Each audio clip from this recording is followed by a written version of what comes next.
আজকে অনেক ঠান্ডা লাগছে তাই না? হুম, একটু তো। তাহলে তুমি আমার কাছে চলে আসো, কারণ তুমি না থাকার কারণে আমার হৃদয়টা জমে বরফ হয়ে যাচ্ছে।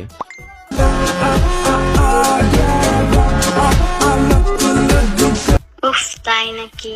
হুম, তুমি পাশে থাকলে তো বরফের মতো সব ঠান্ডা গলে যাবে।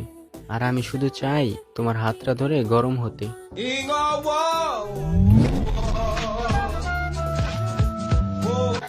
হুম, তার মানে আমি হিটার? হয়তো তাই। আর তুমি যদি স্কাপ হতে, তাহলে আমি সারাক্ষণ তোমার সাথে মিশে থাকতাম।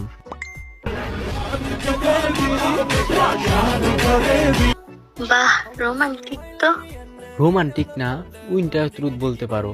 কারণ যেখানে তুষার পড়ে, আমি চাই সেখানে তোমার সাথে বসে একসাথে সময় কাটাতে, আর ফ্রিজ হয়ে তোমার স্মাইল দেখতে। 오빤 강남스타일